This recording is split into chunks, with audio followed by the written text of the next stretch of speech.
Muy buenas tardes desde Bogotá, Colombia, pero también pueden ser muy buenas noches dependiendo del lugar en el que ustedes se conecten. Les doy la bienvenida a todas las personas que hoy se conectan al tercer día del segundo Congreso de la Red Latinoamericana de Seguridad Incluyente y Sostenible, Desafíos de la Seguridad en Tiempos de Crisis Múltiples. Un evento organizado por la Fundación Friedrich Ebert en alianza con Foreign Affairs Latinoamérica, el Diario El Espectador y Es Global.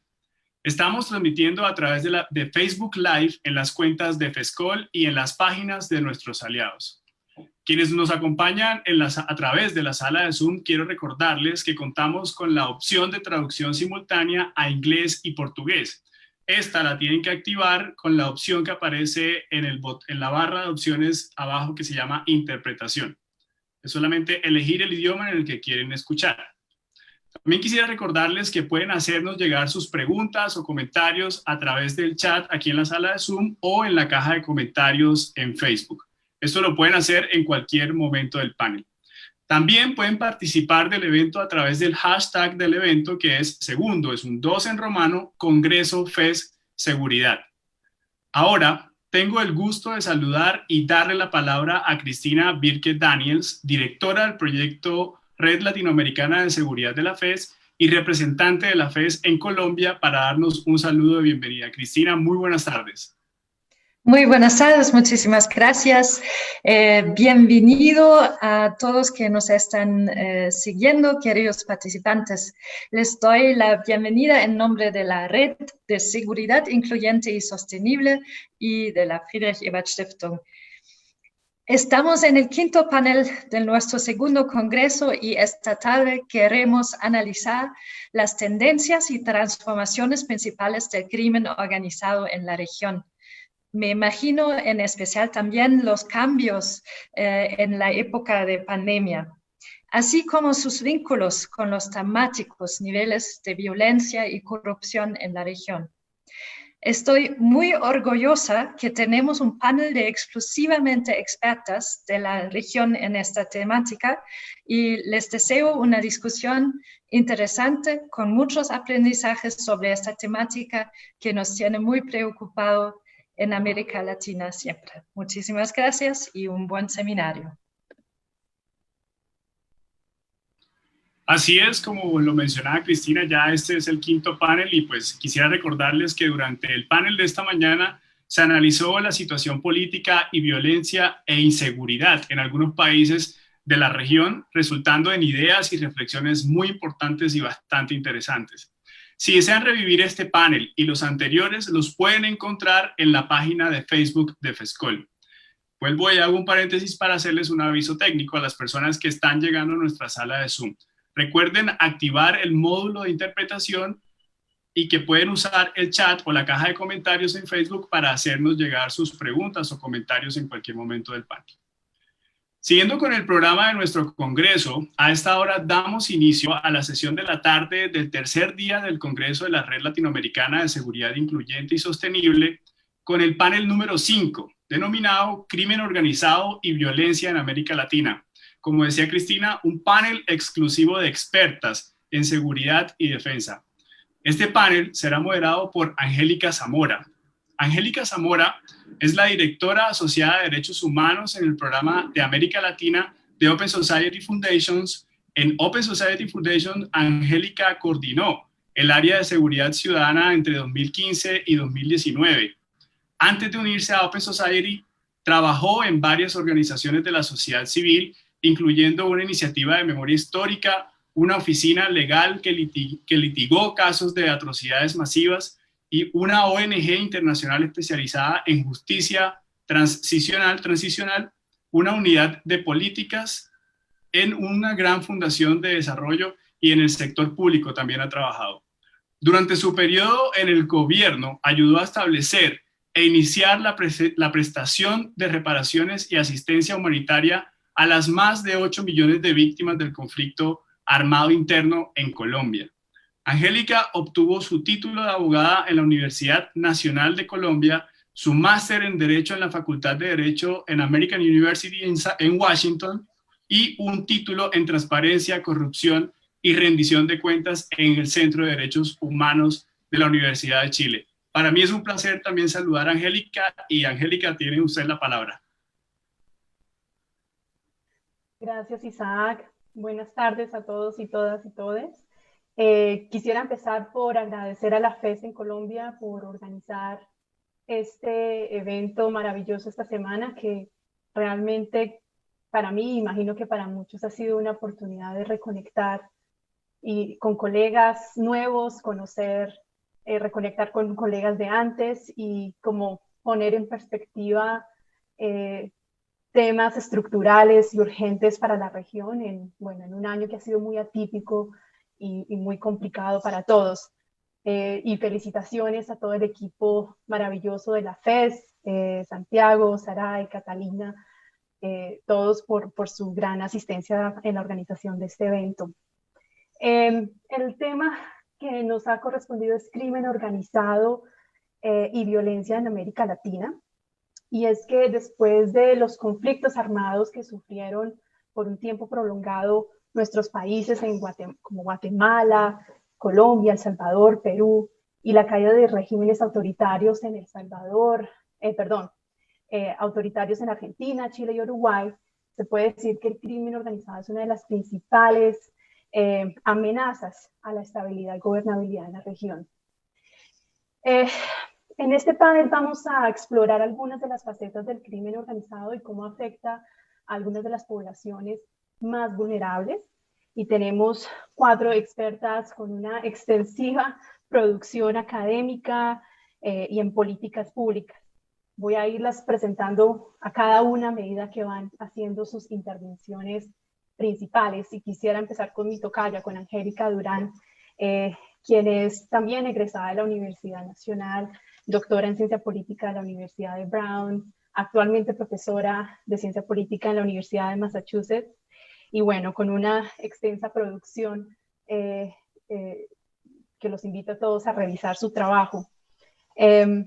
Angélica, quisiera que empezaras por contarnos un poco sobre cómo valoras el valor de las negociaciones entre grupos de crimen organizado y estados.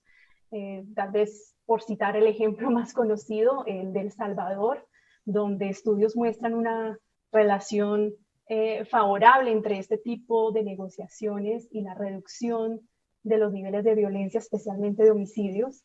Pero quisiera que nos cuentes si hay otros ejemplos exitosos, lecciones de los procesos fallidos y qué prácticas de la construcción de paz podemos trasladar a las políticas dirigidas al crimen organizado.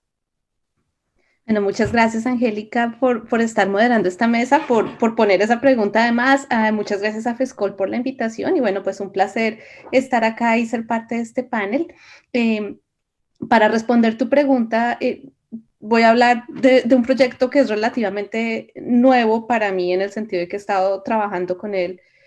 Ya llevo tiempo, pero digamos avanzando un poco lento, y es precisamente sobre este tema, sobre cuál es el origen o cómo podemos explicar en qué circunstancias un gobierno puede decidir negociar con actores no políticos, actores armados no políticos, y cuáles son, digamos, cómo surgen esos procesos y en qué condiciones pueden ser una estrategia efectiva para reducir la violencia. Y como tú dices, tal vez El Salvador es el caso más reciente, el que ha llevado mucha más gente a pensar en este tema.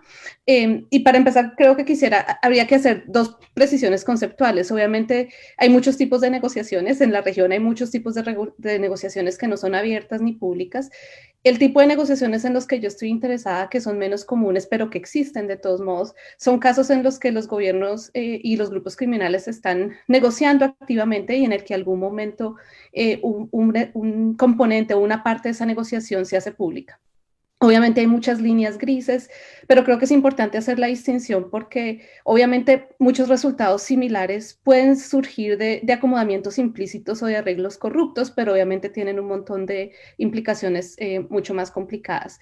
Y también hay, digamos, creo que una cosa que he descubierto al meterme más en este proyecto en el que estoy trabajando básicamente en Colombia, en Centroamérica y obviamente pues con el trabajo que he hecho antes en México, pero sobre todo es Colombia y Centroamérica mi mirando El Salvador, Honduras y Belice. Y ahí lo que uno encuentra también es que hay como dos niveles de negociación. Obviamente los que yo llamo procesos desde arriba, que son procesos en los que son los gobiernos nacionales o los organismos de altos nivel los que están involucrados en la negociación y que generalmente también involucran a los liderazgos de los grupos criminales, ¿no? De los grupos armados, pero también hay muchos procesos desde abajo y creo que esos son importantes y son muy importantes de entenderlos y analizarlos al tiempo a los dos. Y esos procesos desde abajo son procesos en los que miembros de la sociedad civil generalmente, pero también algunos sectores del Estado se involucran en procesos en los que se trata de reducir la violencia a través de procesos de diálogo activo. Y esos son generalmente, se llaman de distintas formas, pero hay pactos de no agresión o pactos de reducción de violencia. La razón por la que creo que es importante entender estos dos es porque creo que entender las lecciones conjuntas de lo que funciona en estos pactos desde arriba y lo que funciona en los pactos desde abajo es lo que nos puede, digamos, como dar más claves de cómo tratar de involucrar herramientas de construcción de paz en estos procesos. Y también, digamos, creo que conceptualmente es necesario identificar o definir claramente a qué nos referimos como éxito. Obviamente hay una dimensión de éxito que es la reducción de homicidios. En el caso de El Salvador, su gran éxito fue reducir homicidios y creo que de hecho este proceso tenía el potencial de hacer muchas cosas más, pero el proceso, se perdió, digamos, el apoyo político al proceso y también, digamos, creo que uno de los grandes problemas inicialmente fue precisamente que se enfocó solo en homicidios, dejando de lado, digamos, otros crímenes y otros delitos que afectaban mucho más a las comunidades. Entonces, en ese sentido, de nuevo, creo que hay una dimensión esencial por donde estamos en América Latina de entender cuál es el, digamos, éxito en términos de reducción de homicidios, pero digamos ir más allá y también pensar en cuáles son otras dimensiones de éxito. Ahora, para pensar qué hace posible estos procesos. Y yo diría que lo que hace posible estos procesos son tres factores que son los que he estado analizando. El primero es que estos procesos surgen, creería yo, en dos extremos de la evolución de los grupos criminales. Por un lado, pueden surgir en casos donde los grupos criminales ya han asumido mucho control territorial y se constituyen en un desafío de poder muy grande para el Estado. Eso es lo que vemos en el caso de El Salvador, lo que en algún momento pasó en Colombia. Pero también surgen en el otro extremo de la evolución criminal y es cuando los grupos todavía no son tan fuertes ni son tan amenazantes que se ven que se ve que es posible, digamos, y normativamente o éticamente es más posible para un gobierno presentar un proceso de negociación. Y eso, digamos, creo que ha sido el caso puntualmente de un lugar como Belice, donde se han usado treguas por pandillas por ya bastante tiempo. Y en algún momento también hay un caso en el Ecuador que creo que se encaja mucho. Entonces, pueden surgir, no surgen mucho en el área intermedia. Surgen más cuando o los grupos son ya muy fuertes o cuando no son tan fuertes. También depende y surgen cuando los gobiernos tienen cierto nivel de fortaleza electoral que pueden, digamos, tomar el riesgo de avanzar un proceso. Pero claro, como el caso de El Salvador muestra también, hay muchas condiciones que se van dando en el camino. Y una cosa que creo que Ana Glenda lo conoce esto muy bien, pero en procesos como El Salvador también, cómo se sostienen estos procesos, depende de coaliciones que se van formando en el camino. Pero depende mucho de que haya un gobierno que en principio, digamos, toma este riesgo por las razones que sea. Y generalmente esto sucede cuando hay cierto nivel como de fortaleza electoral. Y digamos, un último factor que creo que explica el surgimiento de estos procesos, y aquí sobre todo estoy enfocándome en cuando un gobierno decide meterse en este asunto. Creo que también depende de que existan ciertas posibilidades retóricas o ciertas posibilidades para los gobiernos. Entonces, por un lado, o un gobierno tiene que tener la posibilidad de decir que la represión no está funcionando y que por eso se mete en un proceso de negociación. Creo que esa es, digamos, la maniobra retórica que usa López Obrador, por ejemplo, para tratar de hablar de negociación. Ahora, si eso es efectivo, no es otra cosa, pero en el caso de El Salvador, creo que implícitamente también había un reconocimiento que hasta ese punto de la tregua, la represión extrema no estaba funcionando. O también, digamos, creo que la otra maniobra retórica que le puede permitir a un gobierno hacer esto es mostrar que poder presentar a los grupos como el reflejo de condiciones socioeconómicas precarias. Pero esa maniobra retórica, de nuevo, creo que solo es posible cuando los grupos están a un nivel de evolución que no es muy amplio, o que no es muy grande, ¿no? De nuevo, si un grupo ya es muy avanzado, en el caso de El Salvador, por ejemplo, el proceso de negociación nunca se presentó tanto como una forma de tratar de, digamos, de recuperar a los jóvenes que estaban en situaciones de marginalidad, sino más bien la necesidad ante unos grupos que ya estaban demasiado fuertes. Entonces, de nuevo, creo que estos procesos se pueden ver en dos extremos, pero creo que lo más nos interesa, digamos, es explicar cómo funcionan y cuándo pueden funcionar estos procesos. Y aquí específicamente me refiero cuando funcionan para reducir violencia. De nuevo, haciendo el énfasis que creo que la violencia no puede ser ni el principio ni el final de cómo se piensan estos procesos. Pero creo que aquí es la variable clave es el balance de poder del Estado, entre Estado y grupos criminales. Estos procesos tienden a funcionar cuando, por un lado, el Estado no está cohesionado, no está muy fragmentado y eso le permite al Estado darle, digamos, promesas creíbles a los criminales de lo que puede y de lo que no puede hacer. En ese sentido, digamos, ha habido casos en Medellín, pasó en varios momentos en los que por un lado había alguien tratando de negociar, pero a la vez hay otra persona o la policía o otros sectores de gobierno que están implementando políticas represivas. Entonces, cuando eso pasa, digamos, si no hay alineación, es menos probable que los procesos funcionen. Eventualmente, digamos, en El Salvador, por una coincidencia de objetivos, en el momento en el que las treguas funcionaron, era porque había, digamos, como esa coincidencia de intereses. Y por otro lado, el otro ingrediente clave, creo, es que estos pactos funcionan cuando tenemos grupos centralizados y con jerarquías que pueden controlar.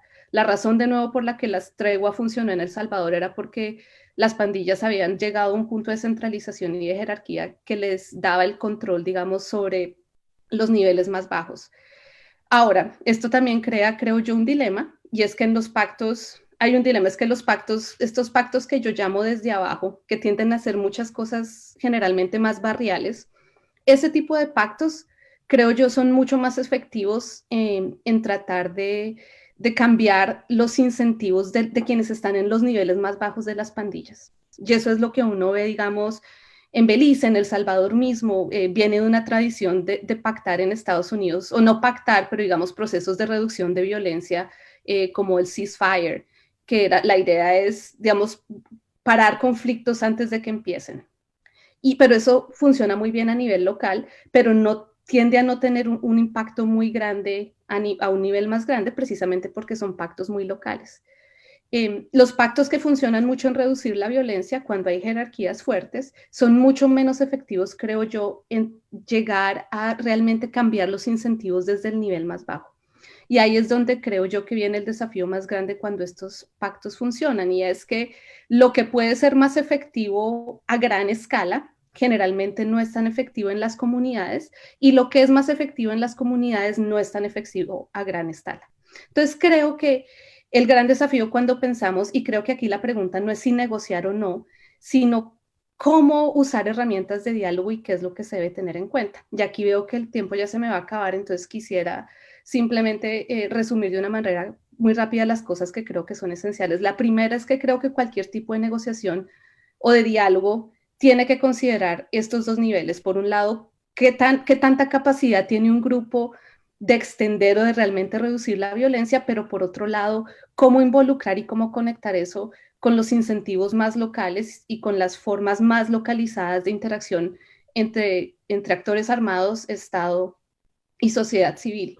El segundo desafío es involucrar a la sociedad civil, y aquí hay una cosa muy complicada, y es que en muchos de los casos que yo he visto en El Salvador, en Colombia misma, en Belice, por muchas razones la sociedad civil obviamente no quiere al Estado involucrado, no cree cuando el Estado negocia, sea abiertamente o no sea abiertamente, por razones que tienen mucho sentido, pero cuando la sociedad civil no se involucra, o grupos importantes de la sociedad civil no se involucran, digamos, se pierde una oportunidad. Yo creo que hasta cierto punto eso pasó en El Salvador, que actores que eran esenciales en el proceso de construcción de paz, porque tenían mucho escepticismo del proceso, terminaron no involucrándose hasta tarde, y eso creo que creó algunos problemas. Y finalmente, digamos, creería que obviamente el gran desafío también es, como decía al principio, que no se quede solamente en reducción de violencia o reducción de homicidios, sino que se piensen como procesos en los que obviamente se están involucrando desafíos más grandes de construcción de paz, de justicia transicional, y en los que, digamos, el elemento activo de la negociación, si bien empieza por reducción de violencia, que no se quede con la reducción de violencia, porque ahí es, creo, donde vienen muchos de los desafíos de estos procesos. Ahí hay mucho más para discutir, pero pues por tiempo me quedo acá. Gracias, Angélica. Y sí, definitivamente creo que vamos a volver a varios de esos factores que tú mencionaste, como control territorial, la centralización, y qué significa estos grupos para, digamos, la construcción de Estado y la legitimación del Estado en esos territorios. Vamos a pasar a Carolina Sampó.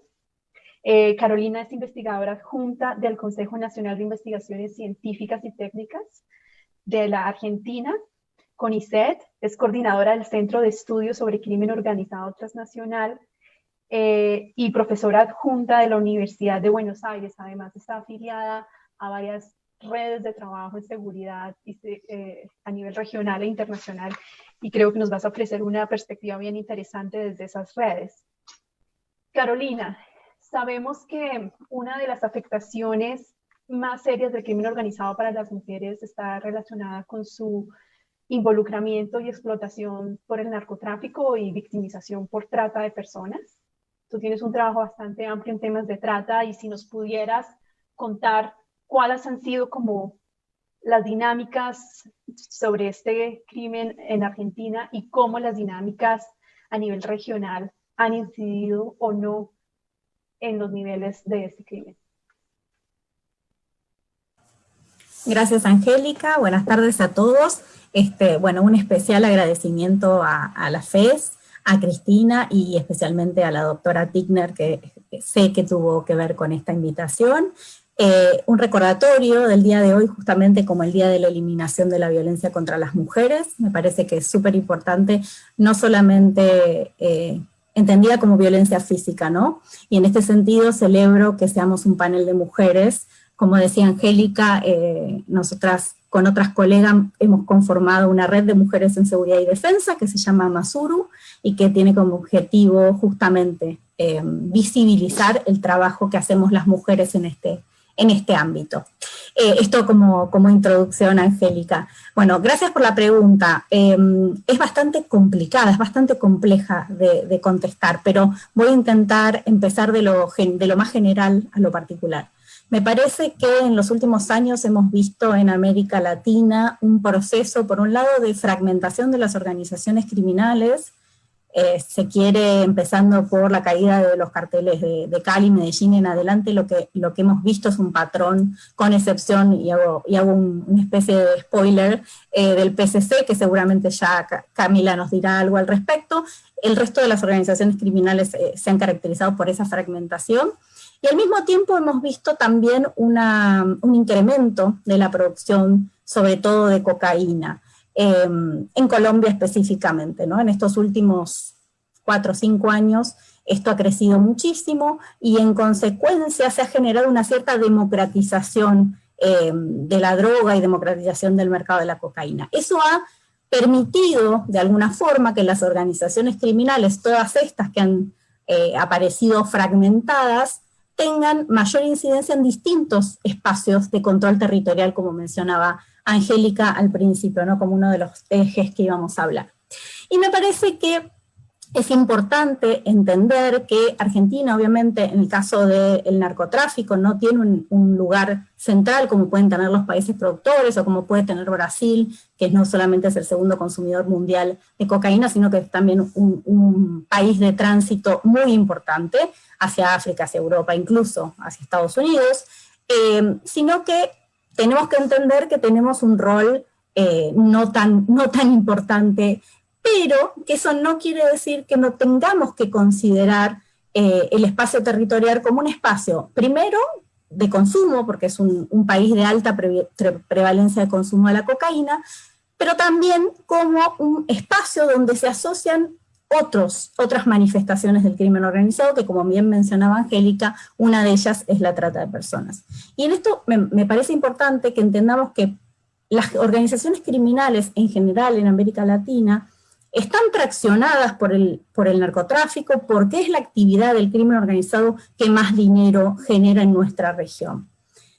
junto con esa actividad se dan otras, entre ellas la trata y el tráfico de personas, por ejemplo, pero otras tantas que muchas veces no son puestas en consideración, como el contrabando, como las falsificaciones, y luego, bueno, todo lo que tiene que ver, por ejemplo, con cibercrimen, que es algo nuevo que apareció, no es nuevo del COVID, pero sí que se potenció de alguna manera a partir de la utilización que hicimos todos desde la pandemia del espacio cibernético. Entonces, me parece que el espacio que ocupa Argentina, si querés, con respecto al tráfico de drogas y con respecto al tráfico internacional, me refiero, no a lo que tiene que ver con el consumo interno, y con respecto incluso a la trata, es relativo, pero hay que prestarle atención. Y hay que prestarle atención en ese sentido también a otras cuestiones. Ahora, me parece, y esto que mencionabas del rol de las mujeres, que es importante traer a colación cuál es la participación de las mujeres en torno a la trata de personas, porque es diferencial con respecto a las otras manifestaciones del crimen organizado. La trata de personas, primero que es de las actividades criminales, la única que es claramente identificable con una violación sistemática a los derechos humanos, donde las mujeres claramente son víctimas de esa violación. Digo las mujeres porque en líneas generales, de acuerdo a las estadísticas, la mayor parte de quienes son víctimas de trata son mujeres, especialmente cuando hablamos de negocios vinculados al tráfico sexual. En el tráfico laboral eso es un poquito más, está un poquito mejor repartido, pero sigue habiendo una incidencia importante del número de mujeres que son víctimas de explotación laboral, sobre todo en lo que tiene que ver, por ejemplo, con talleres de costura clandestinos, y eso en Argentina se vio bastante claro. En el caso del narcotráfico, me parece que, y esto siempre es la dificultad, ¿no?, de corroborar en campo efectivamente hasta qué punto es así, que las mujeres no parecen llegar a ocupar puestos centrales dentro de las organizaciones criminales.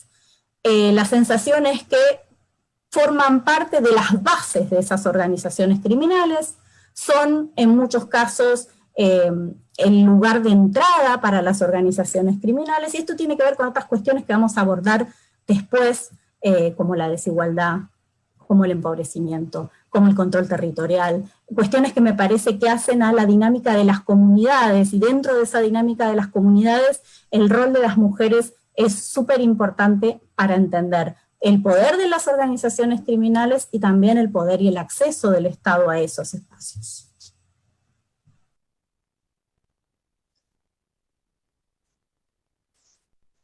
Excelente, muchas gracias, Carolina. Vamos a volver seguramente a ese tema del rol y el involucramiento de las mujeres y elaborar un poco más. Vamos a pasar a Camila Díaz desde Brasil. Camila es doctora en sociología, profesora asociada de la Universidad Federal de ABC,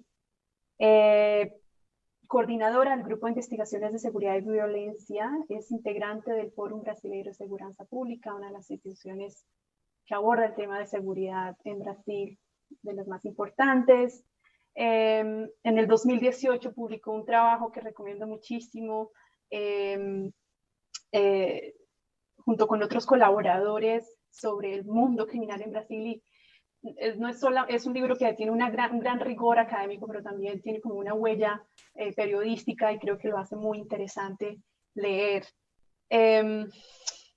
Y quisiera, Camila, que nos cuentes un poco sobre las dinámicas de crimen organizado recientes en Brasil. Parece ser que es un fenómeno más reciente, especialmente la evolución de los grupos de milicia, su relación con las comunidades y los servicios que prestan en cuanto a servicios públicos, mediación de conflictos, provisión de seguridad, en fin, y cómo esto afecta la percepción de los ciudadanos frente a la construcción de Estado. Pensando justamente como en esos factores que mencionaba Angélica al principio, sobre qué haría posible o no una posible negociación con este tipo de grupos. Muito obrigada, agradeço a FES. Muchas gracias, agradezco a FES por la invitación. Es un placer enorme estar aquí con ustedes, estar participando del debate. Agradezco, estoy viendo a Verónica, mi colega que conocí en Bogotá el año pasado. Agradezco mucho la oportunidad de estar con estas mujeres. Yo leo que en estos trabajos admiro mucho y es un placer poder estar aquí. Bien, para hablar de Brasil es bastante complicado porque es un país muy grande. Hay muchas diferencias internas en lo que se refiere a los grupos armados. Nosotros podemos decir que básicamente hay dos tipos de grupos armados en Brasil. Las milicias que realmente son grupos paramilitares porque son formados por agentes de seguridad pública, policía y otros agentes de seguridad pública o exagentes de seguridad pública que se apropian de su experiencia en cuanto a armas y recursos militares, privatizan esos recursos y dominan determinados territorios. Estos grupos llamados milicias tienen la característica de ser formados por agentes estatales. Una relación umbilical con estos grupos. Solo que ellos tienen, esos grupos no actúan en todas las regiones de Brasil, principalmente en Río de Janeiro. Río de Janeiro tiene muchas áreas del estado de Río de Janeiro y es controlado por milicias. El control territorial de las milicias se asemeja mucho a grupos mexicanos que tomaron el territorio militarmente y todas las actividades lucrativas de ese territorio.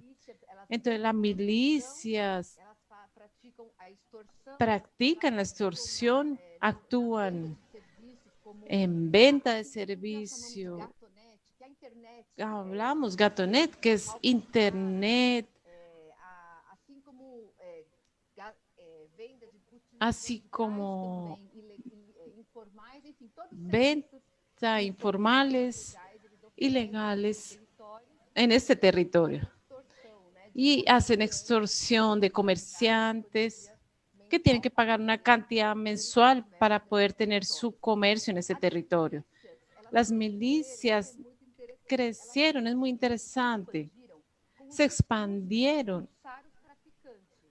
con el discurso de expulsar a los traficantes. El territorio que antes tenían grupos armados, especialmente comandos rojos, CB, y las milicias actuaron expulsando estos grupos de esos territorios con el discurso de orden y seguridad, de imposición de una orden del territorio para acabar con el tráfico de drogas. A lo largo de las últimas 2 décadas, estos grupos se expandieron mucho y ellos tercerizan el tráfico de drogas. Ellos subcontratan a los traficantes y tienen que pagar una tasa para vender droga a las milicias. Este grupo, fuera de ese grupo localizado, especialmente en Río de Janeiro, es importante mencionarlos porque tienen una influencia política muy grande en Brasil. El presidente actual de Brasil, él viene de un grupo opositores de política, de una alianza con esos grupos en Río de Janeiro. Entonces, él y sus hijos, que son senadores y diputados, tienen una trayectoria muy próxima a esos grupos, porque ellos están unidos a la policía militar, que son las bases del grupo miliciano. Entonces, hoy día, la principal amenaza en Brasil, la burocracia, son las milicias. Así ellas, aún no abarquen nacional, tienen una fuerza política muy grande, porque al contrario de los traficantes que provocan repudio de la población, porque son bandidos, los milicianos, este grupo paramilitar o milicianos, ellos tienen mucho el apoyo de la población, porque ellos venden la idea de seguridad y protección, porque son ciudadanos de bien. Causan muchas muertes, tortura, violencia en los territorios donde ellos actúan. Bien, Los otros grupos armados importantes para entender la dinámica criminal de Brasil son los que llamamos de fazones. Este nombre no es un buen nombre, pero ¿qué tienen estos grupos característicos? Hay una variedad enorme de ellos en Brasil. Tienen en común se originan dentro de los espacios penitenciarios y después de las prisiones, ellos acaban controlando el territorio en las ciudades y, en fin, el primero es el Comando Rojo en Río de Janeiro en los años 70, pero es el TCC, primer comando de la capital, que surgió en São Paulo en 1993 y va a tener una evolución, un desarrollo muy grande, va a sobrepasar los límites de Brasil y hoy es un problema, es una cuestión que tiene involucrado a nuestros vecinos, Argentina, Paraguay especialmente. Hoy hay un grande problema en Paraguay, pero también Uruguay. Y en fin, cada vez más los TCC son vistos como un problema. Sobrepasa el territorio nacional. Bien, entonces hay muchos grupos que nacieron en las cárceles, después trabajan fuera de las cárceles, pero la gran mayoría de esos grupos son grupos pequeños. Yo diría que el territorio brasilero hoy, tanto dentro de las prisiones como fuera, es recortado entre esos grupos.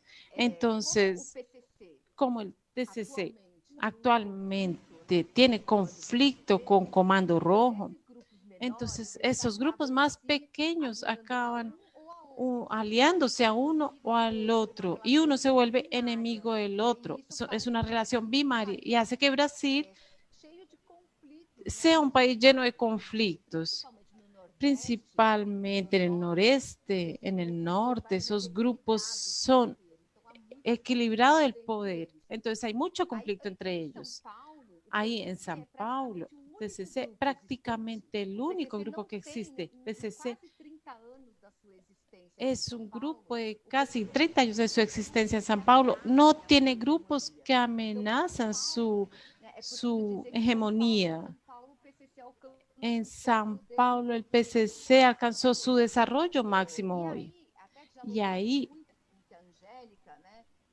viendo lo que Angélica trajo en São Paulo desde el año 2000 con el PCC, pasa a transbordar de las cárceles a la ciudad, asistimos a una caída de homicidios y permanece hasta hoy. Los homicidios en São Paulo tuvieron una caída desde el año 2000 hasta hoy de casi 80%. Para mi entendimiento, esta caída de homicidios está directamente relacionada a que el hecho que el PCC domina las cárceles de São Paulo, transborda para otros lugares, controla el tráfico de drogas, no solo en la ciudad, sino en el estado entero. Cuando digo controla, no solo funciona como una agencia que regula. Cuando hay tráfico de drogas y hay conflicto, el PCC es que va a regular y mediar por ese conflicto. Y esa mediación pasa para resolución de conflicto y muchas veces no involucra el homicidio. Hay otra violencia, pero no necesariamente el homicidio. En fin, entonces, domina las prisiones São Paulo y pasa a expandir para otros estados de Brasil, donde va a generar más conflictos y violencia, o se apacigua o explota, y va a expandirse para los países vecinos, comenzando por Paraguay. Paraguay,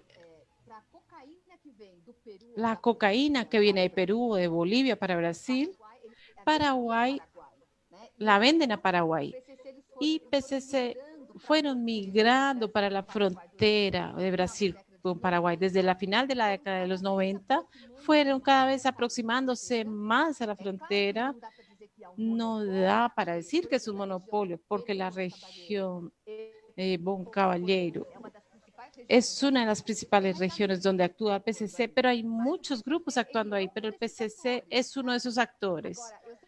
Ahora, el tiempo está pasando, pero yo solo quería, solo para terminar, decir que para mi entendimiento, esa expansión en América Latina, que la fuerza del PCC tiene para entender, hay que entender su origen y la base del PCC, que es la cárcel, las prisiones. La base del PCC son las prisiones. Entonces, ¿qué sucede? Cuando la política de otros países empieza a coger preso y coger preso, pero cuando cogen presos fortalece el PCC. Las cárceles en Brasil se constituye como un gran espacio de construcción de redes. Entonces, si cogen presos, PCC se está fortaleciendo, está aumentando. Entonces, para terminar, en Paraguay, ¿qué ha sucedido? El PCC ha crecido en el sistema penitenciario también. Hay muchos paraguayos que son bautizados por PCC. Hay una filiación que llama de bautismo, lo llaman de bautismo. Son llamados de hermanos con registro. Ellos tienen toda una burocracia inscrita, todo registrado. ¿Quién es el padrino? En fin, esto sucede con Paraguay. Para no extenderme, ya finalizo. La posibilidad de PCC enraizarse en determinado lugar se da por su crecimiento principalmente dentro de las prisiones, porque allí él crea un sistema de autosostenibilidad y fortalecimiento. Entonces es esto, les agradezco. Gracias.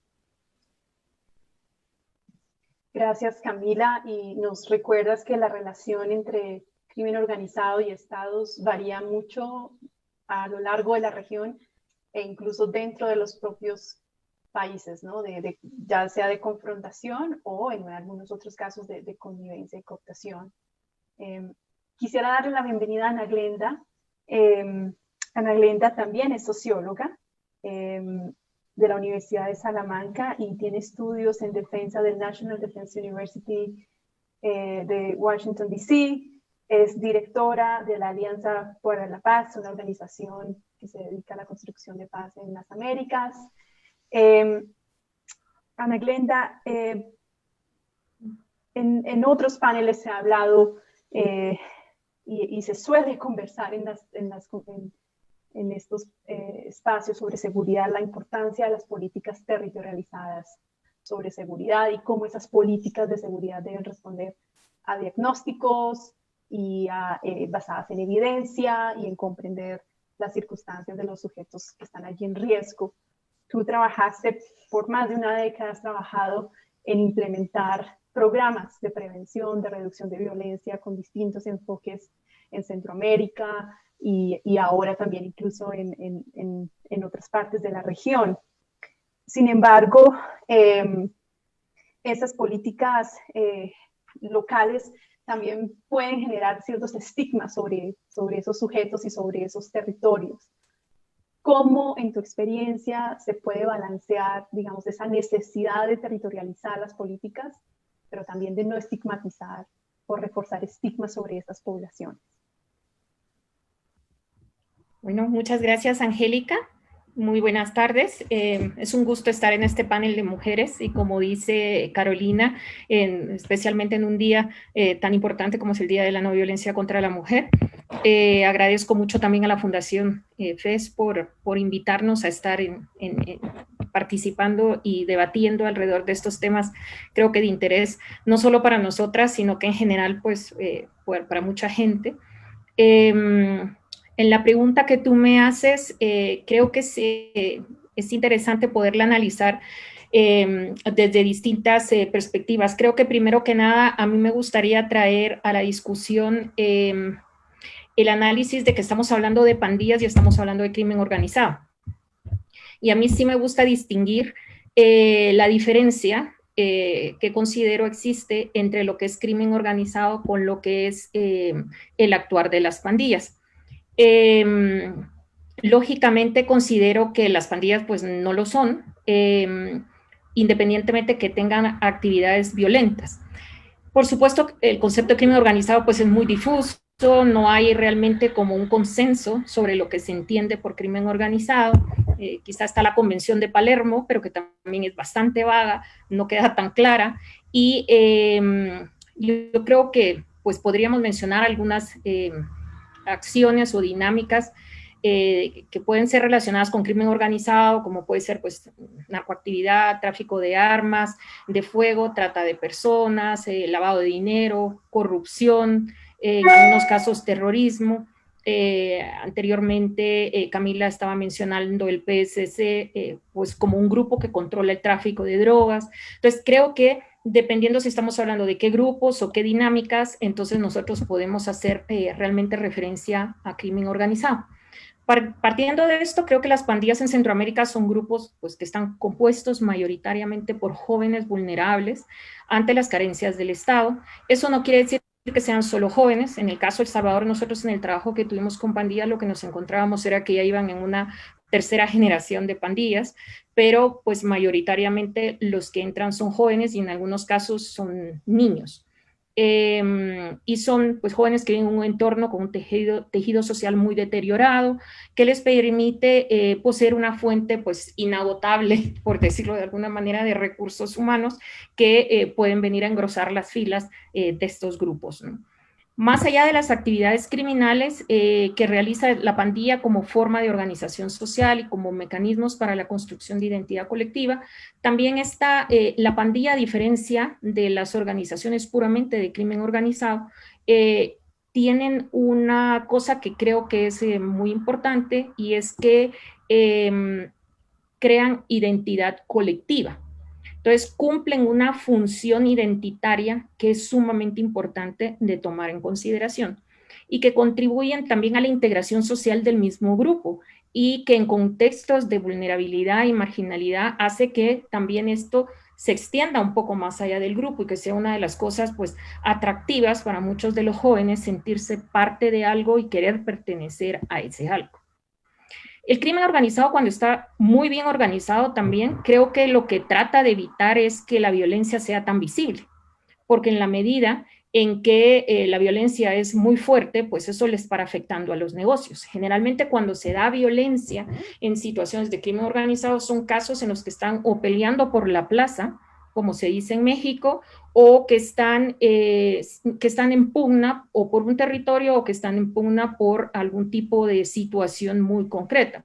Generalmente lo que tratan es de evitar violencia, y creo que un tema con algunos grupos, por ejemplo, en el caso mexicano, algunos grupos que han sido muy violentos, han sido grupos que se han salido de la lógica más tradicional de lo que se podía entender como crimen organizado, de ser menos visibles posibles para poder hacer de mejor manera sus acciones y estar más relacionados también con pues algunos grupos políticos que les pudieran permitir también pues situaciones para operar a niveles más altos, ¿no?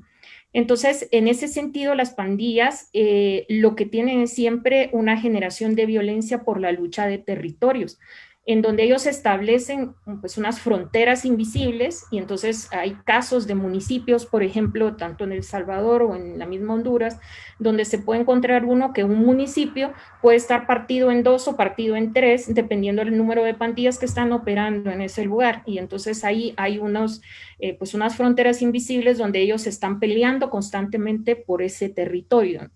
Entonces, yo creo que eso es importante tomarlo en consideración, porque los niveles de relacionamiento que también tienen las pandillas con el crimen organizado es importante analizarlo, porque ahí hay unas relaciones, pero que tengan las relaciones no quiere decir que sean grupos de crimen organizado per se. En esas relaciones muchas veces ellos lo que hacen es operan para el crimen organizado, ya sea a través de narcomenudeo, haciendo el narcomenudeo, o haciendo sicariato, o incluso acciones terroristas. Por ejemplo, en el caso de Guatemala hubo hace unos años que pues, a la pandilla 18 le pidieron poner una bomba concreta en un autobús Y después, claro, sale todo el debate y la dinámica en la pandilla, en donde la misma pandilla decía que ellos no reconocían que ellos como pandilla lo hubieran hecho, sino que había sido una clica específica en donde un grupo había sido contratado para poder hacer esto y a los cuales les pagaron. Pero los que estaban detrás de la situación no era la pandilla en sí, eran otros grupos. Y ahí vienen otros temas que creo que son interesantes de tomar en consideración, y es también quiénes tienen muchas veces interés de que existan ciertos enemigos visibles, como pueden ser las pandillas, ante la población o a la opinión pública, o porque al tener como un chivo expiatorio de quién es ese culpable, pues es más fácil poder hacer otras acciones de parte de otros grupos y que estas acciones pues no sean notorias, no se conozcan porque las manejan desde otra perspectiva. Entonces creo que eso es importante también tenerlo muy claro, y ahí la relación muchas veces con los temas de corrupción, que es importante también hacer. Dicho eso, para realizar acciones de prevención, creo yo, en determinadas áreas en las que sí operan pandillas, el problema que existe es que casi siempre pues, se trata de trabajar en prevención primaria. Generalmente es lo que se encuentra. Muy poco hay de trabajo en prevención secundaria. La mayoría es trabajo con niños, niñas, jóvenes, en territorios controlados por pandillas, donde el gran problema que hay es que se llega al territorio, se agarra a esos niñitos, se empieza a trabajar con ellos, pero es como que si ellos se les pudiera trabajar en un entorno que está aislado del contexto en el que realmente vive.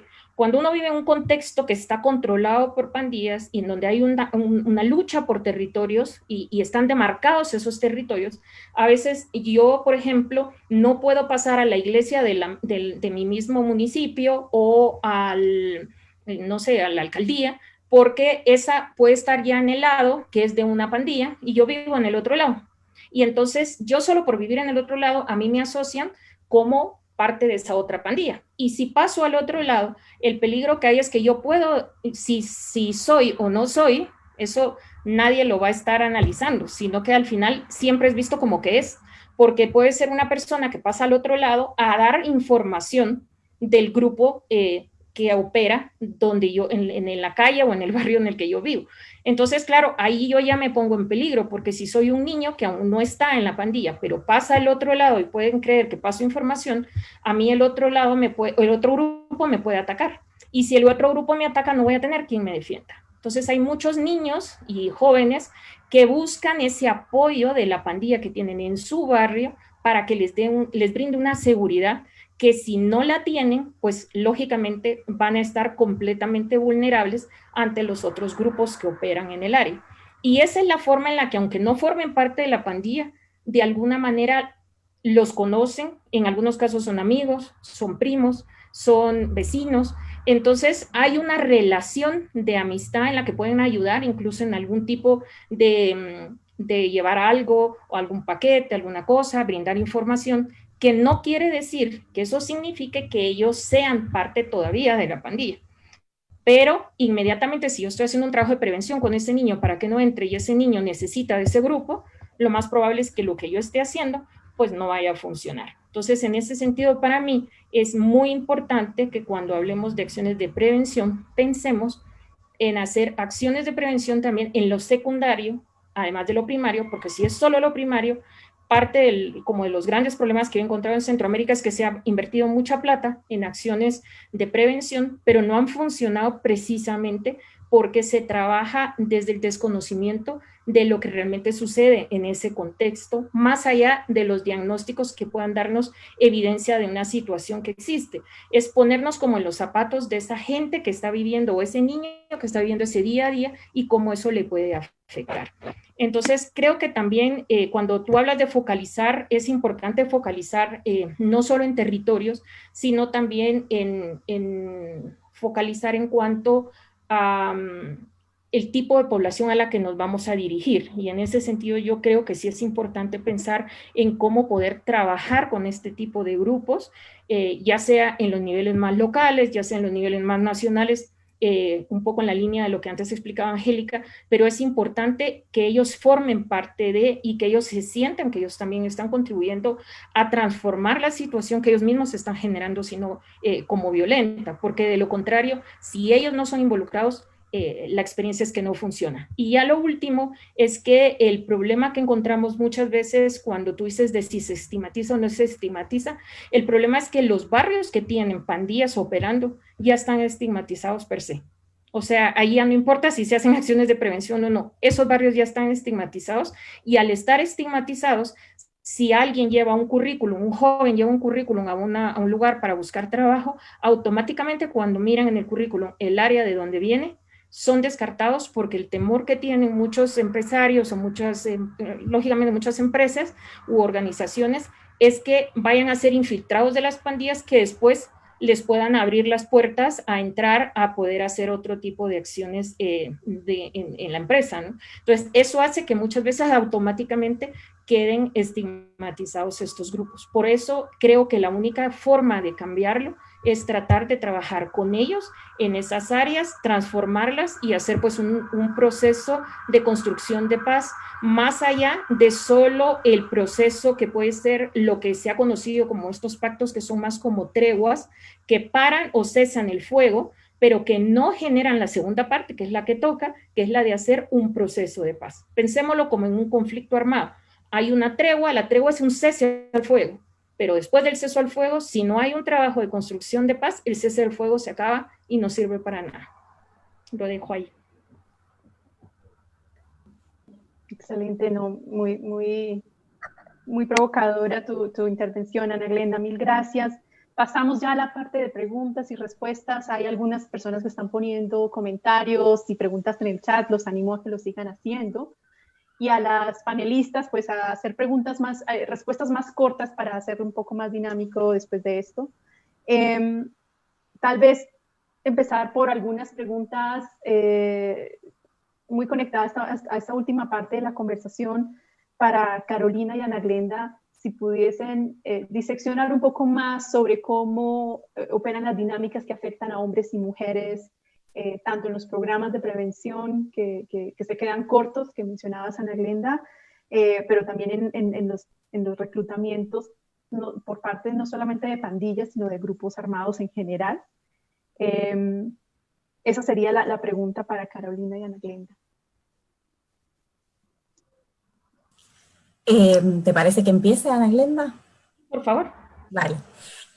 Bueno, yo creo, como bien dijiste, Angélica, que es importante no solamente considerar a las pandillas, sino también a las organizaciones criminales en general, ¿no? En este sentido, me parece que las pautas de reclutamiento son bastante similares. Uno de los elementos centrales que lo mencionó Camila y también lo mencionó Ana Glenda, es el rol de las prisiones, ¿no? Estamos hablando de una región del planeta donde hay altos grados de encarcelamiento, altos grados de hacinamiento, violaciones masivas a los derechos humanos dentro de esas cárceles, que se terminan generando escuelas de crímenes, incluso cuando hay encarcelamiento, como decía Camila, lo que estamos generando es insumos para que organizaciones criminales, como puede ser el PCC en Brasil, pero lo mismo pasa con las maras en Centroamérica, en el Triángulo Norte, tengan de alguna forma insumos, ¿no?, para seguir expandiéndose, para seguir ganando poder, para poder después la legitimidad y el poder que se construye en las prisiones, expandirla más allá de las prisiones hacia el territorio, y en ese territorio, si quieren, está el segundo elemento o espacio de reclutamiento, que tiene que ver con el control territorial, que como lo explicaba recién Ana Glenda, me parece que mejor imposible, más allá de que ella lo refería específicamente a las pandillas, esta idea de territorialidad muy fuerte, donde las organizaciones criminales son las que ponen las reglas, ¿no? Son las que delimitan esa frontera imaginaria de donde ellos de alguna manera detentan su poder y hasta donde los otros, denominados así o entendidos así, pueden cruzar o no. Y en ese sentido, muchas veces, las organizaciones criminales se hacen fuertes en esos espacios territoriales, generando incluso órdenes alternativos al orden generado y establecido por el Estado nacional, ¿no? En estados débiles, de contextos de recursos escasos, esa gobernanza criminal que desarrollan obviamente conlleva la legitimidad que aporta la sociedad civil que forma parte de ese territorio. Un tercer, si se quiere, espacio para ese reclutamiento tiene que ver con el imaginario colectivo, ¿no? Y cómo se ha desarrollado, sobre todo, el ideal, ¿no?, de la vida del narco específicamente, digo, pero las organizaciones criminales en general, en el caso de las pandillas, no es tan distinto, y cómo los niños, de alguna manera, empiezan a ver ese horizonte como un horizonte deseable. Más allá de que estamos hablando en líneas generales, por supuesto, de grupos, como decía Ana Glenda, muy excluidos, muy marginales, sobre todo en términos de, ¿cómo decirlo?, de pertenencia, de necesidad de contención, de estar solos en términos de familia, ¿no? La pandilla, la mara, lo que les da es esa contención familiar de la que carecen desde el principio. Entonces, en ese sentido, las mujeres también tienen un rol especial, si se quiere.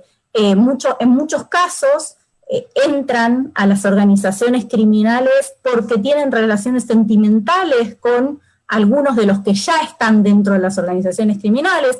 La verdad es que las organizaciones criminales en líneas generales reproducen el modelo patriarcal, son muy machistas, las mujeres no tienen un espacio importante, vuelvo a decir, en líneas generales, ¿no? Y las pandillas particularmente creo que tienen una reproducción extrema de esta lógica patriarcal en los países centroamericanos. Entonces me parece que por lo menos son esos tres espacios, ¿no? Las cárceles, las prisiones, el control territorial o esos lugares donde se ejerce la gobernanza criminal, y finalmente ese ideal que se reproduce en la sociedad civil, donde sobre todo los más jóvenes aspiran a conectarse con esas organizaciones criminales, a ser acogidos por esas familias y además a acceder a un tipo de vida que de otra forma no podrían acceder.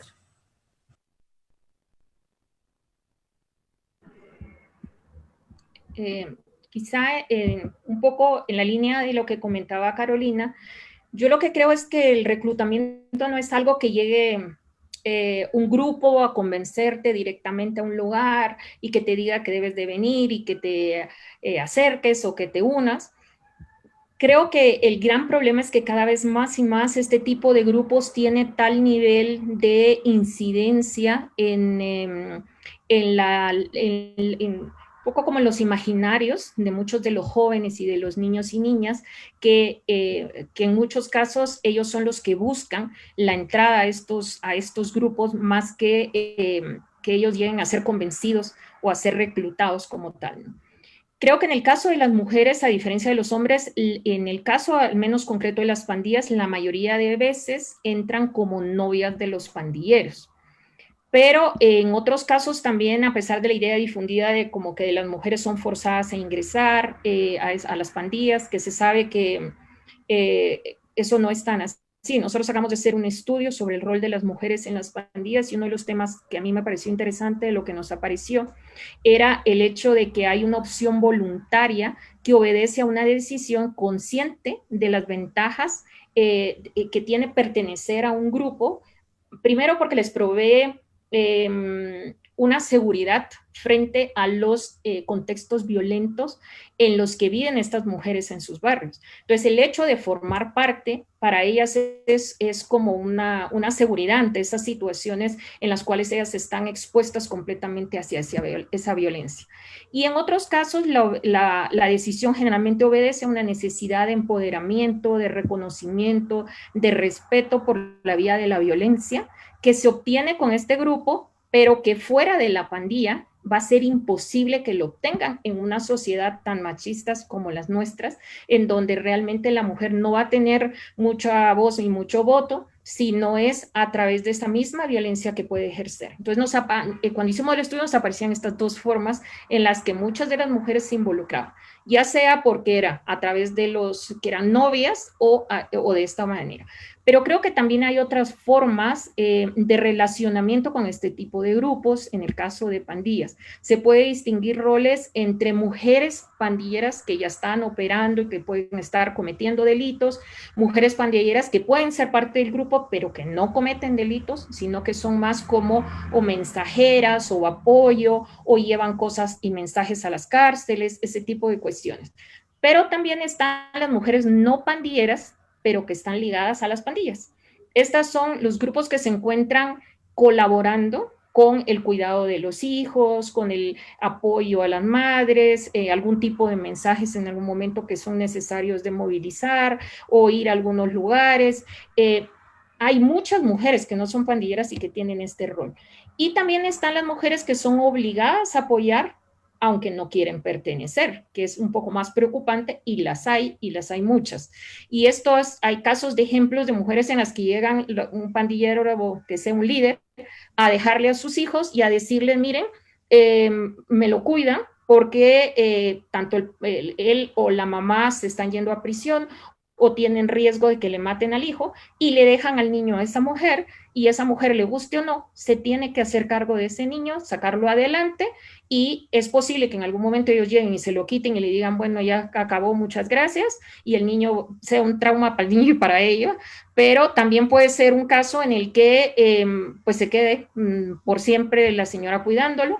Ellos lo más que hacen es mandar dinero para que lo cuiden, pero se los llegan a imponer prácticamente. Entonces, esos casos también existen. Entonces, considero que en la prevención de reclutamiento hay que pensar en cómo transformar la problemática en su conjunto, generando condiciones sociales y tomando en consideración el involucramiento de las mismas pandillas y de las mujeres que están cercanas a la pandilla o dentro de la pandilla como agentes de cambio. Y ahí creo que uno de los temas clave es también el trabajo de nuevas masculinidades con pandilleros, porque eso es un tema que funciona al irles cambiando muchos patrones violentos que traen desde los mismos hogares y que tienen que ver con los temas de la hegemonía en temas de género.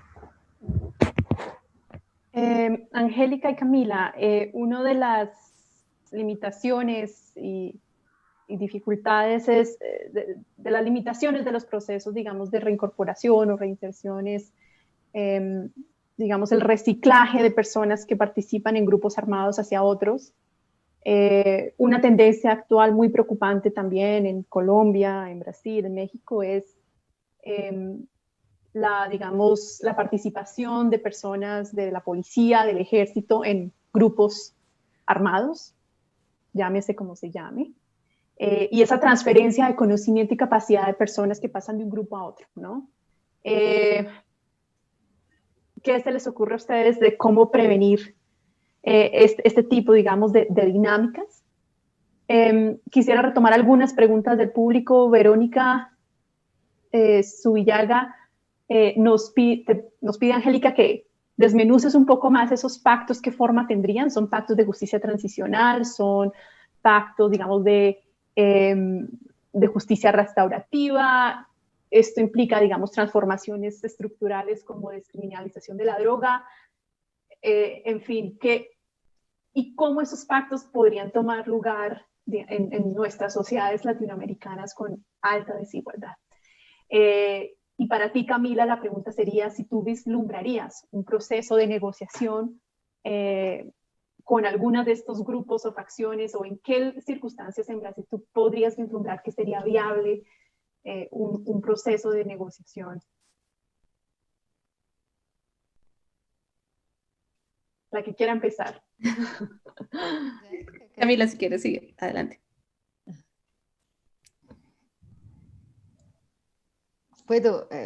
¿Posso comenzar entonces? Sí, bueno, puedo comenzar entonces. Muy bien. Bueno, sobre la pregunta de Angélica, específicamente sobre esa relación de los reclutamientos militares, donde los agentes de seguridad y los grupos armados hacen este reclutamiento. Como yo dije anteriormente, en el caso de las acciones, esa relación es una relación puntual. Los militares y los miembros de la fuerza policial tienen una ideología de guerra entre los miembros de las facciones y los policías, y al mismo tiempo hay una relación también de corrupción y de favorecimiento, pero es muy específica.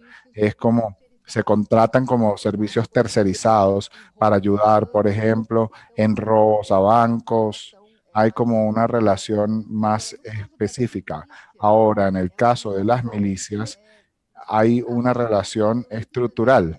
En Río de Janeiro, por ejemplo, es difícil distinguir lo que es la policía y lo que es la milicia, porque a veces son las mismas personas prácticamente. En Río de Janeiro hay mucha preocupación por la influencia tan fuerte de las milicias, hasta en las instancias del Ministerio Público, en la justicia y en todas las instancias del Estado, básicamente, en los municipios del Estado y también en el gobierno estatal.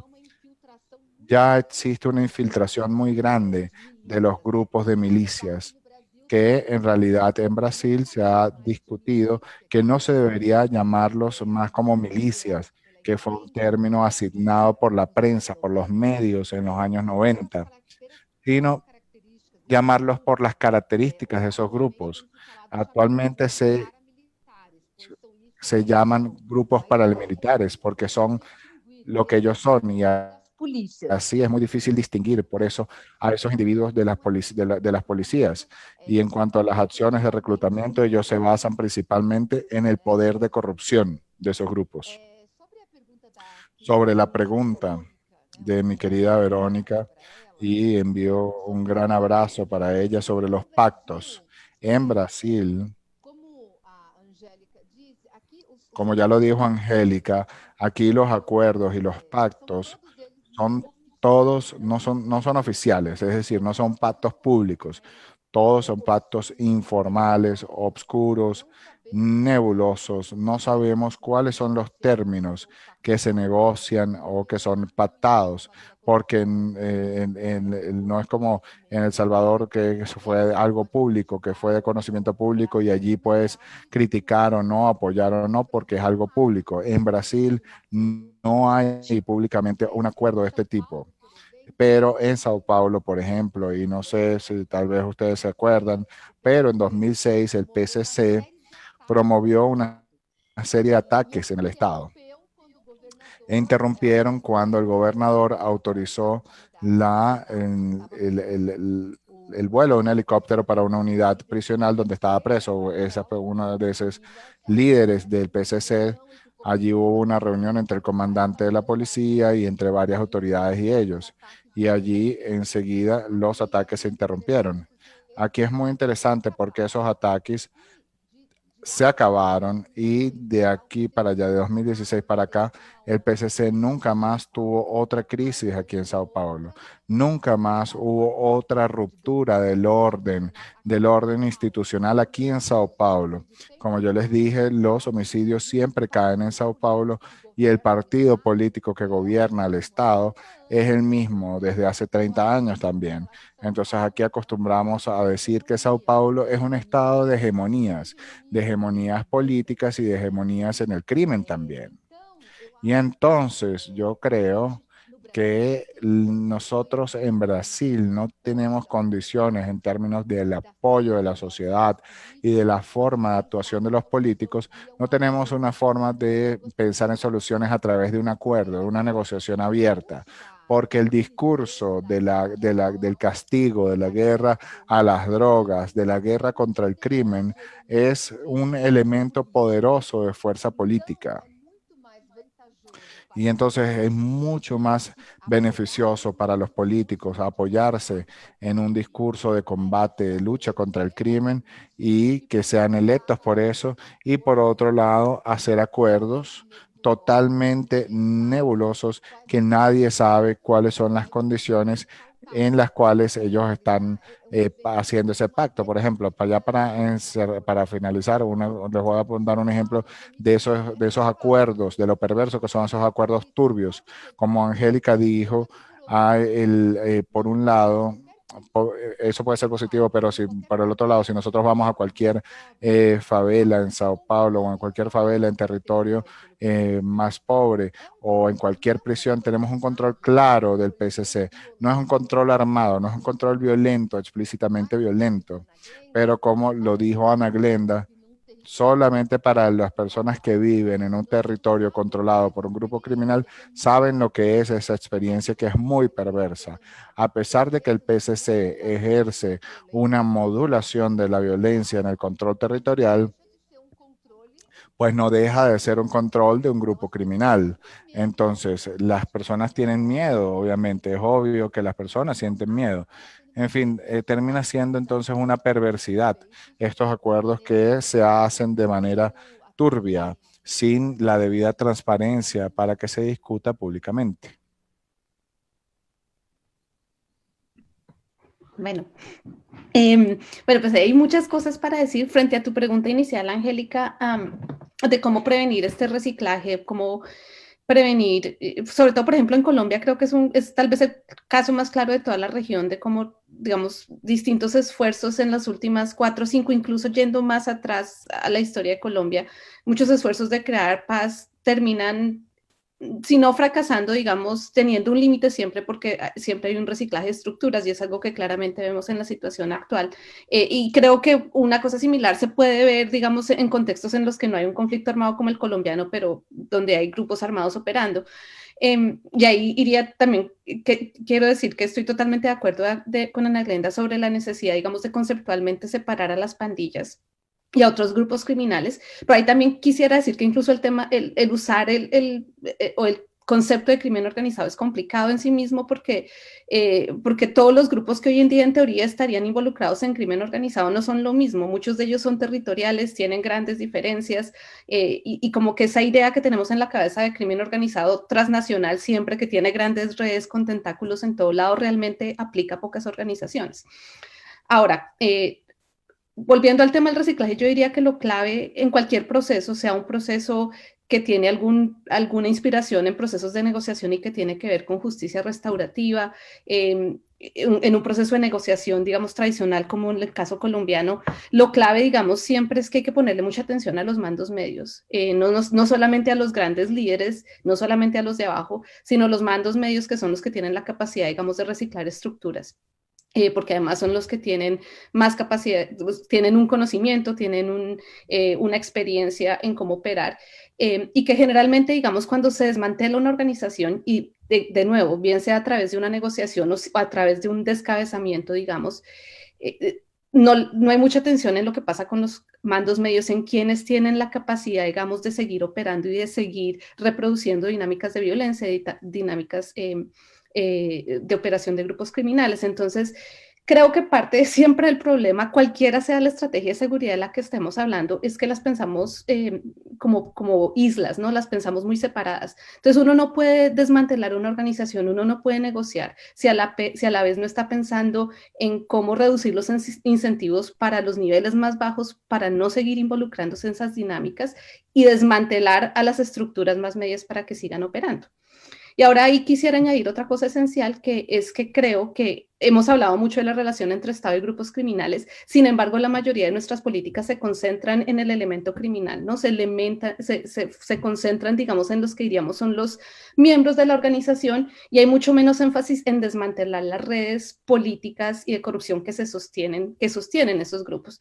En ese sentido, creo que el ejemplo mejor que tenemos de lo que se puede acercar a ser una estrategia exitosa en desmantelar esas estructuras que son las que mantienen, esas estructuras políticas que sostienen a estos grupos, es el caso de Guatemala, y creo que ahí se avanzó en un contexto en el que parecía el menos propicio, pero se logró de alguna manera en el marco de la CICIG desmantelar redes y desmantelar operadores políticos, desmantelar actores que hacían parte del Estado, pero que se convierten luego en quienes son los operadores de grupos paramilitares o de grupos vigilantistas. Y ahí, digamos, hay un libro excelente de Sandra Ley y Guillermo Trejo que acaba de salir, que se enfoca mucho en lo que ellos llaman el área gris de la criminalidad, que son estos operadores que solían ser parte del Estado, policías o militares, que terminan, digamos, siendo esa conexión que también ayuda digamos, a mantener estructuras criminales.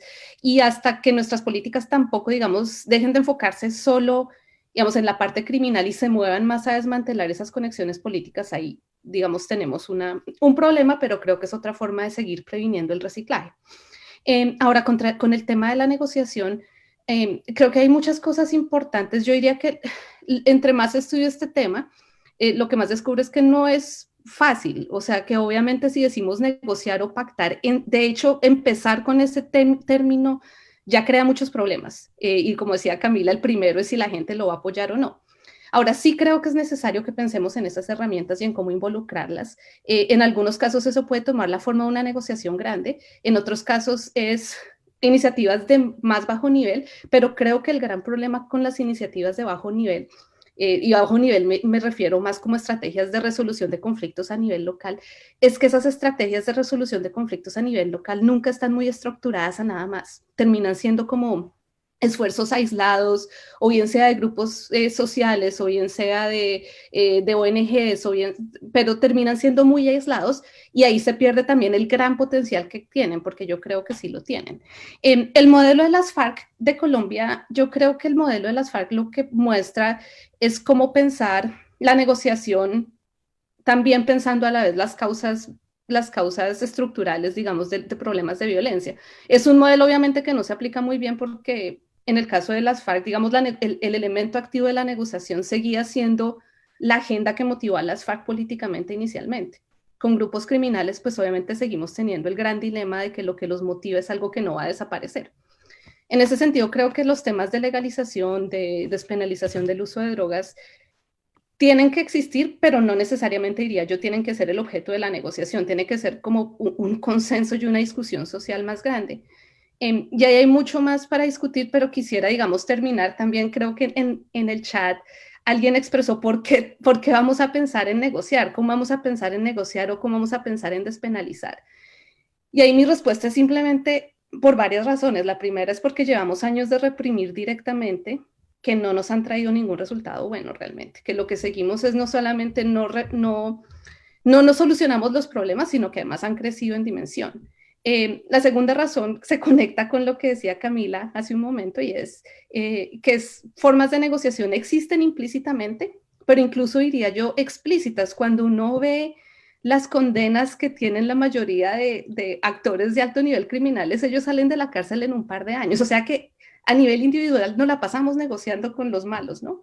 Entre comillas, digo yo. Mientras que las cárceles se llenan, como decían mis colegas, de los niveles más bajos, que se siguen reciclando y aprendiendo más cosas en las cárceles antes que solucionar los problemas. Entonces creo que entiendo por qué, digamos, desde una perspectiva uno puede decir, pero ¿cómo podemos pensar en estas cosas? ¿Cómo podemos ser más blandos contra el crimen?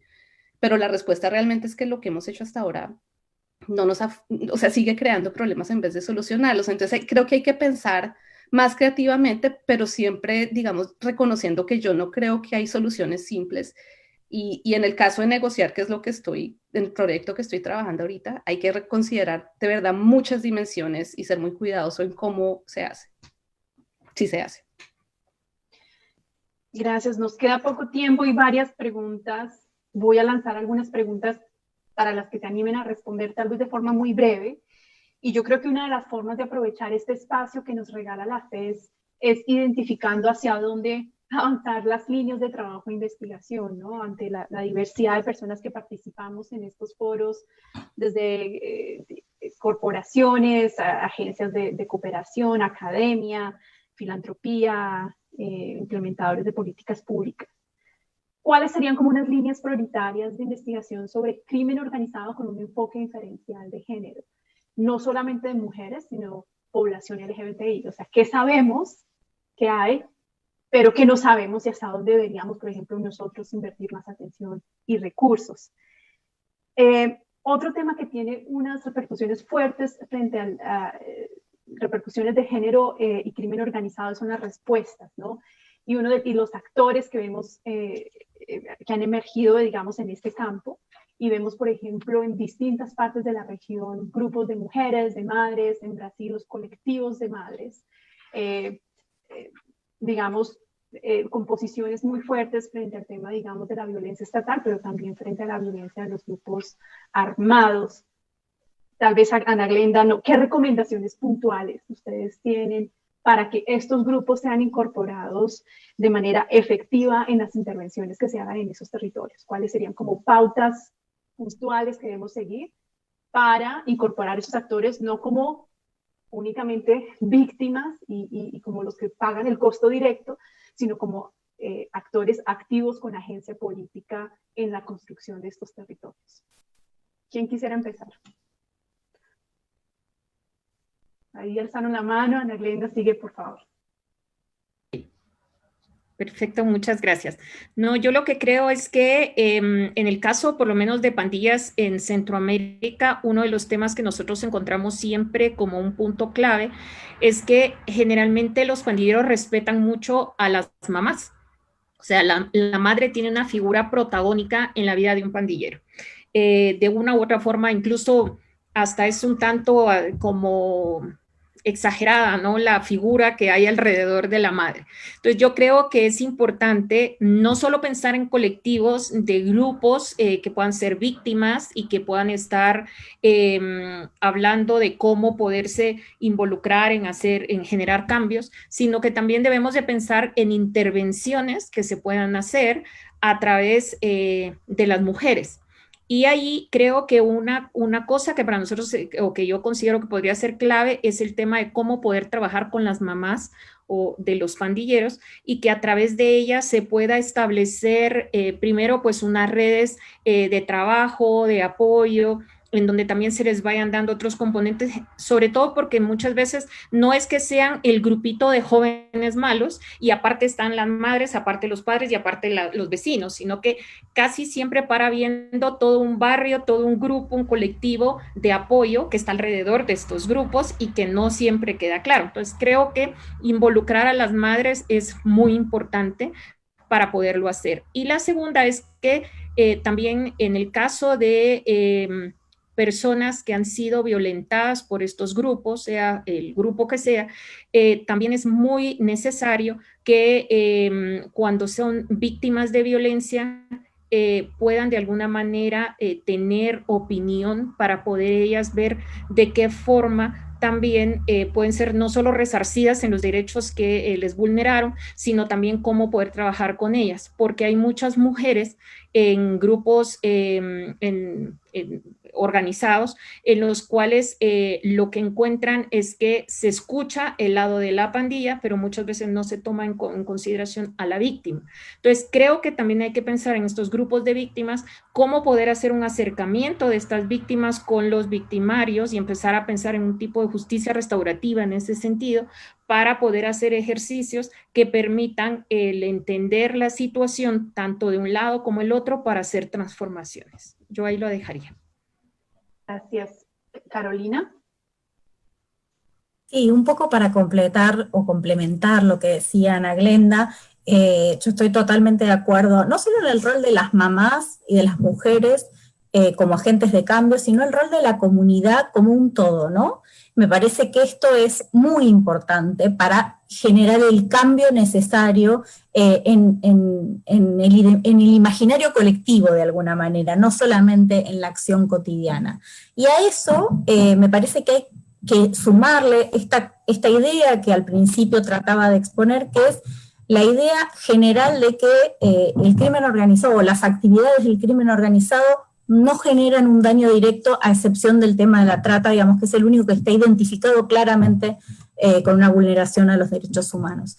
Pero existe en el imaginario colectivo la idea que si se consume contrabando, falsificaciones, si se llevan adelante otro tipo de actividades que son claramente ilegales y que forman parte de los negocios de las organizaciones criminales, esto no genera daño. Y en realidad esto no es así.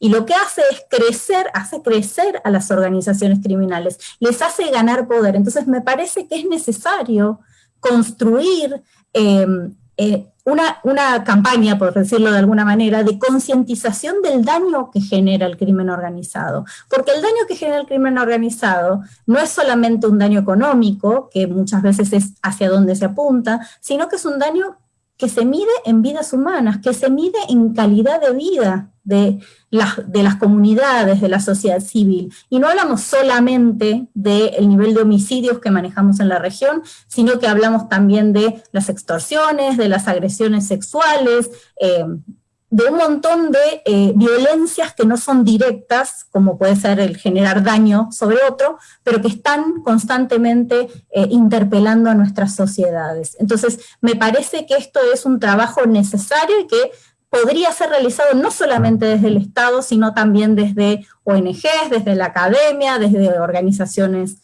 de lo más diversas. Angélica. Bueno, hay muchas cosas también que me quedan ahí en el tintero, pero rápidamente quisiera decir algunas. Creo que lo primero es que cómo involucrar mejor a las organizaciones. Yo creo que muchas veces también es entendiendo qué es lo que significa paz y qué es lo que significa orden o qué es lo que las comunidades ven como el objetivo que quieren encontrar, porque muchas veces lo que nosotros como académicos pensamos es lo que quieren las comunidades, no es necesariamente lo que ellos quieren. Y esto no significa, o sea, yo creo que el gran trabajo también es como hacer un proceso de construcción desde abajo, de empoderamiento de las comunidades, y que si hay nociones que hay que cambiar, cambien desde abajo y no desde arriba. A lo que me refiero es, como digo, es que muchas veces muchas comunidades prefieren ese poder, si bien sea medio autoritario, a los grupos criminales, porque les mantiene un nivel de orden y un nivel de predictibilidad en su contexto que no quieren que cambie. Ahora, desde afuera eso no lo vemos como algo que debe cambiar, y creo que sí debe cambiar, pero no puede cambiar simplemente porque queremos nosotros.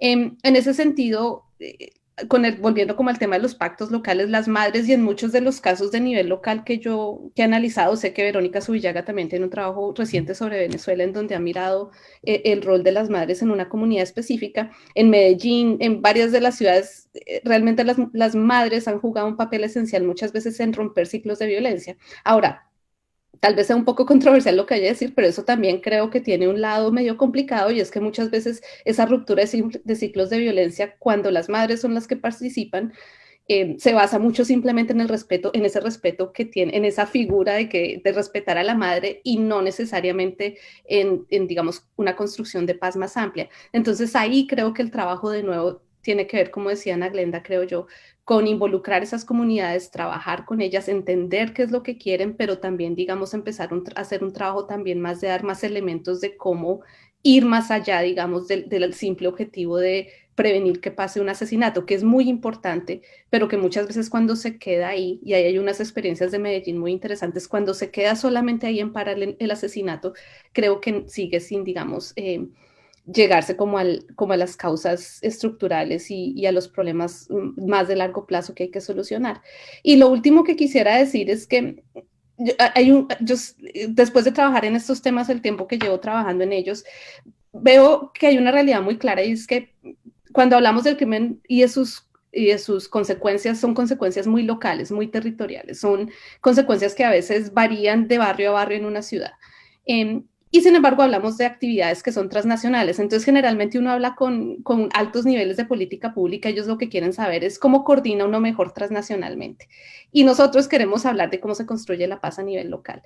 Y creo que ahí tenemos un desafío, y es cómo conectar realmente los componentes transnacionales del crimen con sus realidades locales, de una manera que vaya más allá de lo que generalmente pensamos como colaboración transnacional. La colaboración transnacional generalmente solo se queda en inteligencia.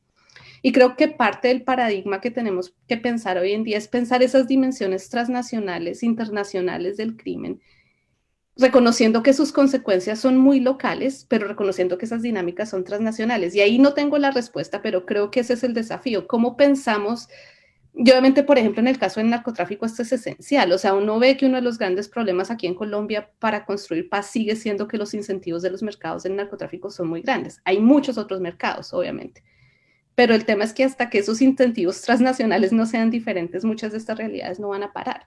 Entonces, y eso, digamos, pasa, como digo, por pensar la dimensión transnacional más allá de una simple cooperación de inteligencia, que es como creo que los gobiernos tienden a entender solamente lo que es la dimensión transnacional del crimen organizado.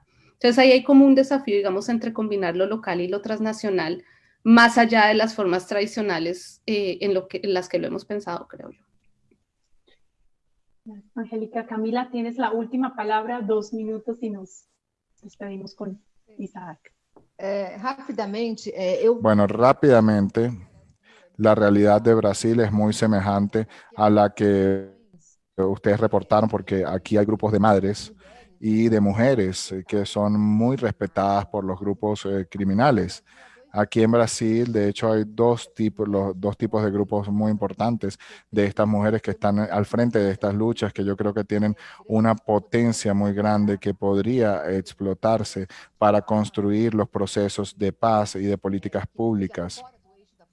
Fuera del eje del castigo son los grupos de madres, de víctimas de violencia policial, y el más conocido de ellos es el que tiene un alcance técnico, que son las Madres de Mayo, y donde se remite a las Madres de Mayo de Argentina, pero aquí ellos adoptaron, o ellas adoptaron ese nombre porque son madres de víctimas de Sao Paulo, de una tragedia en 2006.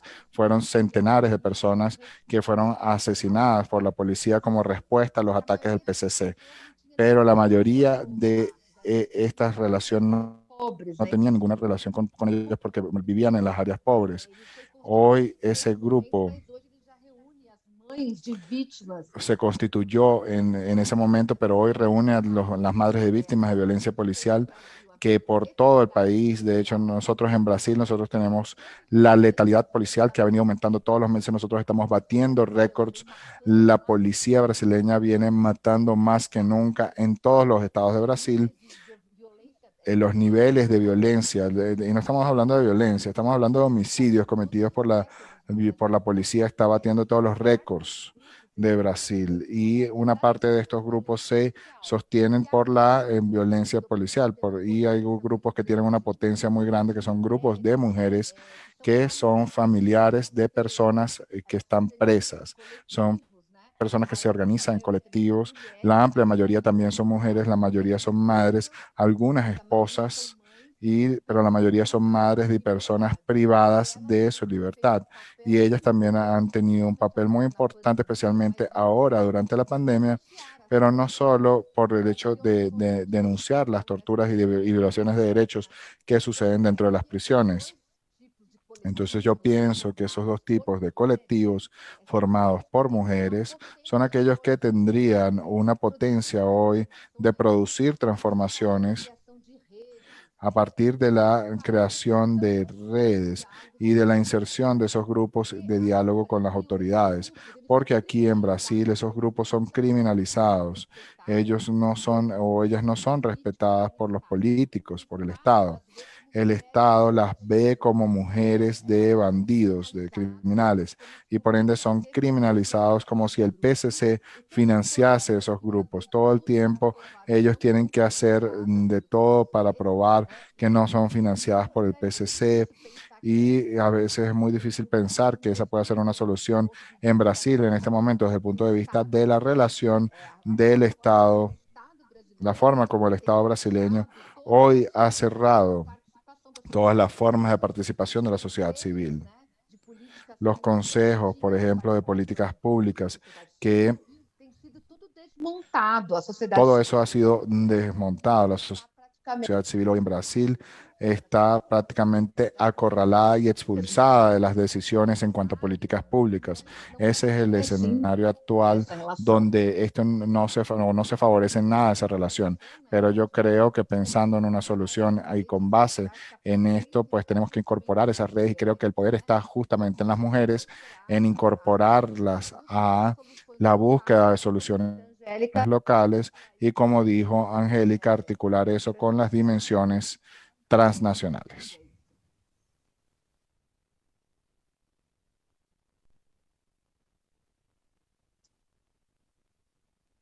Pues gracias. Creo que esto ha sido todo. Muchas gracias a todas por la participación, Isaac.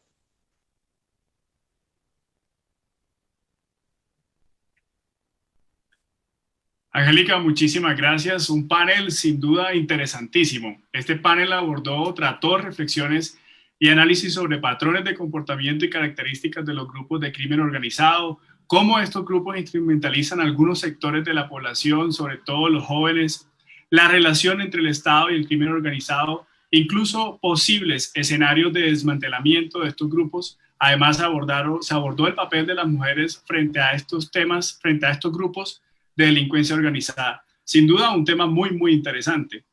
Muchísimas gracias, Angélica Zamora, moderadora de este panel, y a nuestras panelistas invitadas, Ana Glenda Tager, Angélica Durán, Camila Díaz y Carolina Sampó, quienes pues participaron del quinto panel de este congreso que se denominó Crimen Organizado y Violencia en América Latina.